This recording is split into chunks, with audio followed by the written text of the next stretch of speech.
नमस्ते दोस्तों, GS classes में आपका स्वागत है।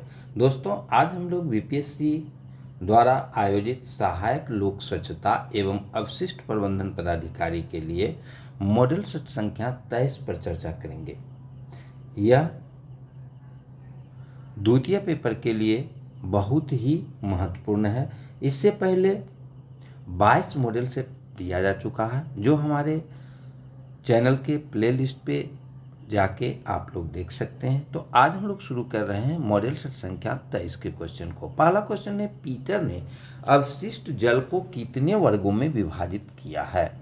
ए में है 5, बी में है 7, सी में है 8 और डी में है 10। तो पीटर ने अवशिष्ट जल को मुख्य रूप से 10 वर्गों में विभाजित किया है। दूसरा क्वेश्चन है, निम्नलिखित में से कौन भारी धातु है?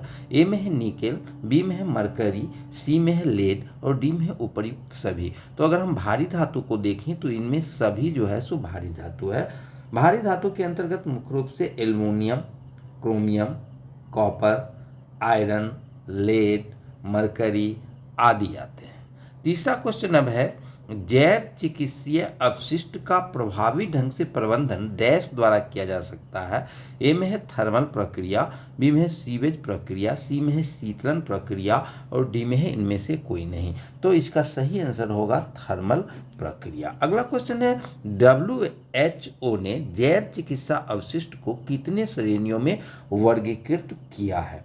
तो WHO के द्वारा जैव चिकित्सा अपशिष्ट को मुख्य रूप से 4 वर्गों में विभाजित किया गया है। तो इसका आंसर हो जाएगा बी, 4। अगला क्वेश्चन है, पर्यावरणीय प्रभाव आकलन के मुख्य घटक हैं। ए में है वायु पर्यावरण, बी में है जैविक पर्यावरण, सी में है जलीय पर्यावरण और डी में है उपरोक्त सभी। तो इसका आंसर हो जाएगा उपरोक्त सभी। अब अगला क्वेश्चन है, निम्नलिखित में से कौन सा अपशिष्ट बैक्टीरिया द्वारा विघटित किया जा सकता है? ए में है रेडियोधर्मी पदार्थ, बी में है राख, सी में खाद्य अपशिष्ट और डी में है इनमें से कोई नहीं। तो बैक्टीरिया के द्वारा इनमें से खाद्य अपशिष्ट को जो है सो विघटित किया जा सकता है। अगला क्वेश्चन है, कपास मिलों में उत्पादित अवशिष्ट डैश हैं। ए में है नगर ठोस अवशिष्ट, बी में है गैर बायोडिग्रेडेबल अवशिष्ट, सी में है खतरनाक अवशिष्ट और डी में है गैर खतरनाक अवशिष्ट। तो इसका आंसर हो जाएगा गैर खतरनाक अवशिष्ट। अगला क्वेश्चन है, निम्न में से कौन सा अवशिष्ट जल में भारी निष्क्रिय पदार्थ का प्रतिनिधित्व करता है? ए में है स्क्रीन, बी में ग्रीट, सी में मलबा और डी में है अवशिष्ट। तो इसका आंसर हो जाएगा ग्रीट। अब अगला क्वेश्चन है, केंचुआ द्वारा जैव निम्नीकरणीय ठोस अवशिष्ट के अपघटन की प्रक्रिया को क्या कहा जाता है? तो इसके अपघटन की प्रक्रिया को वर्मी कंपोस्टिंग कहा जाता है। इसका आंसर हो जाएगा वर्मी कंपोस्टिंग। अगला क्वेश्चन है, निम्नलिखित में से कौन सबसे अधिक इस्तेमाल किए जाने वाला कोगुलेंट है? ए में है फेरिक सल्फेट, बी में है कोयला, सी में है फिटकिरी और डी में है चूना पत्थर। तो इसका आंसर हो जाएगा फिटकिरी, क्योंकि यह आसानी से उपलब्ध होता है, सस्ता भी पड़ता है, जिसके कारण इसका जो है सो व्यापक पैमाने पर उपयोग किया जाता है। अब अगले क्वेश्चन को हम लोग देखते हैं। अगला क्वेश्चन है हमारा, निम्न में से कौन जैव निम्नीकरणीय अवशिष्ट है? ए में है पॉलीथीन बैग, सी में है सिंथेटिक फाइबर, सी में है कागज और डी में है कोई नहीं। तो जैव निम्नीकरणीय देखें तो यहाँ जो विकल्प दिया गया उसमें कागज जो है सो क्या है, जैव निम्नीकरणीय है। अब अगला क्वेश्चन है, नगरपालिका के ठोस अपशिष्ट में नमी की मात्रा प्रतिशत में आमतौर पर निम्न में से किस रूप में व्यक्त किया जाता है? तो यह जो व्यक्त किया जाता है, नमी की मात्रा प्रतिशत बराबर सूखा भार जोड़ गीला भार बट्टे सूखा भार गुने 100, यानी कि नमी की मात्रा प्रतिशत में बराबर सूखा भार जोड़ गीला भार बट्टे सूखा भार गुने 100। तो इसका आंसर हो जाएगा सी। अगला क्वेश्चन है, जलवातन डैश को हटाने के लिए किया जाता है? तो यह घुली हुई गैस को हटाने के लिए किया जाता है। अगला क्वेश्चन है, नगरपालिका के ठोस कचरे को उच्च तापमान पर जलाने की प्रक्रिया को डैश कहा जाता है? तो इसको जलाने की प्रक्रिया को जो है भस्मीकरण कहा जाता है, जिसका आंसर हो जाएगा ए भस्मीकरण। अगला क्वेश्चन है कैल्शियम अथवा मैग्नीशियम के सल्फेट, क्लोराइड तथा नाइट्रेट के कारण होने वाली कठोरता को कहा जाता है, तो यह जल की अस्थायी कठोरता होता है, तो इसका आंसर हो जाएगा अस्थायी। अगला क्वेश्चन है निम्नलिखित में से कौन सा रसायन भोपाल गैस त्रासदी के लिए जिम्मेदार है, तो भोपाल गैस त्रासदी के लिए मुख्य रूप से मिथाइल आइसोसाइनेट यानी कि मिथाइल आइसोसाइनेट गैस जो है सो इसके लिए जिम्मेदार था।